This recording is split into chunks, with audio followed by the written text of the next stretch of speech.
Hello दोस्तों, आपका हमारे यूट्यूब चैनल में स्वागत है। आज हम क्लास 11th मैथ्स के कॉम्प्लेक्स नंबर से कुछ क्वेश्चन लेकर आए हैं जो कि बहुत ही महत्वपूर्ण क्वेश्चन है और रूल्स पर बेस्ड है। तुम्हारा पहला नियम है या रूल है कि चार क्रमागत संख्याएं अगर हैं तो इनका योगफल 0 होगा। इसका क्या मतलब? इसका मतलब ये है कि अगर आयोटा की पावर्स हैं चार क्रमागत संख्या में, एक समझ लीजिए, मान लीजिए i to power 2 plus i to power 3 plus i to power 4, तो इसका मान क्या आएगा? 0। अगर चार क्रमागत संख्याएं यानी आयोटा की पावर्स जो हैं वो चार क्रमागत संख्याएं हैं और इन्हें जो आयोटा के पद में हैं इन्हें जोड़ने के लिए कहा गया है, तो इसका जो मान आएगा वो 0 आएगा। ऐसे ही दूसरा रूल है कि दो क्रमागत सम विषम संख्या हैं तो इनका योगफल भी 0 आएगा।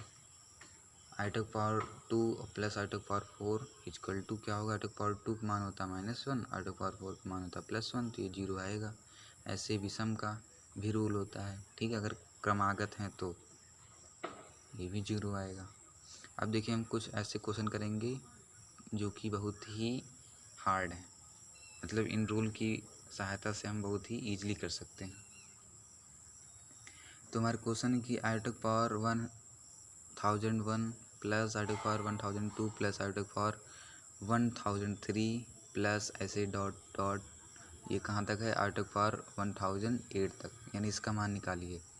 तो हम जानते हैं इसमें 1 से 4 तक है, उसके बाद 5 से 8 तक है, यानी दो क्रमागत संख्याएं मिल रही हैं यहाँ।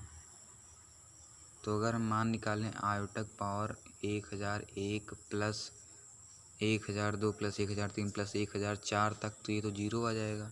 उसके बाद जो पाँचवा, मतलब जो 1005 स्टार्ट है, उसको अगर लें 8 तक तो वो भी 0 आ जाएगा।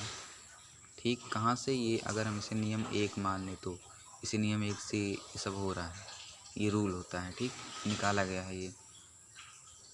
अगर हम देखें, अब हमने 1 से 4 तक मान, मतलब 1001 से 1004 तक मान निकाल लिया और 1005 से 1008 तक मान निकाल लिया। अब ये कितना है? 1001 से 1008 तक, तो ये दोनों इसी में शामिल हैं, तो 0 1001 से 1004 तक का मान 0 आ जाएगा, तो 0 प्लस 1005 से 1008 तक का मान 0 आ जाएगा, तो हो जाएगा 0 प्लस 0 इक्वल टू 0। यानी इतनी जो बड़ी जो संख्या है इसको आप तुरंत इवेलुएट कर सकते हैं, इसका मान वैल्यू 0 आएगा।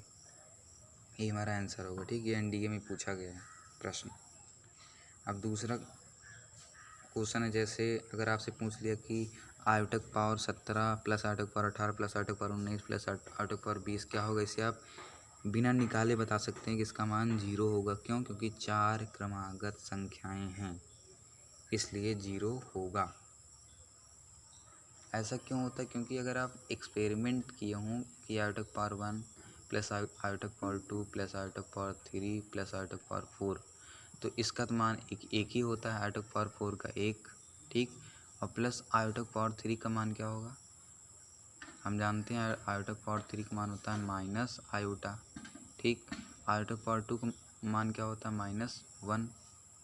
और आयोटक पावर 1, तो ये तो आयोटा ही, तो iota minus iota cancel out, -1 + 1 cancel out, 0। यानी हम यहाँ से एक्सपेरिमेंट कर सकते हैं कि यहाँ जब चार क्रमागत 0 है तो चाहे जितनी घातें आ जाएं उनका भी चार क्रमागत क्या आएगा? 0 आएगा, ठीक।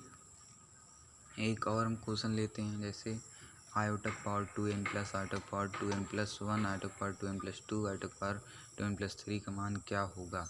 तो ये भी 0 होगा। क्यों? क्योंकि अगर हम 2n समझ लीजिए, हम मान लेते हैं कि n = 3 है हमारा, या कुछ भी मान लीजिए आप, n = हम 3 मान लेते, तो 3 दूनी 6, यानी आयोटक पावर 6 है यहाँ, और यहाँ क्या है? 3 दूनी 6, 1 7 है।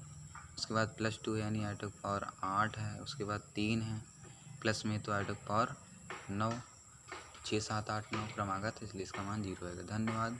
अगर वीडियो अच्छा लगा हो लाइक शेयर और हमारे चैनल को सब्सक्राइब करें। ये हमारे दो मुख्य रूल्स थे जिन पर ये क्वेश्चन डिपेंड्स अपॉन थे, ठीक।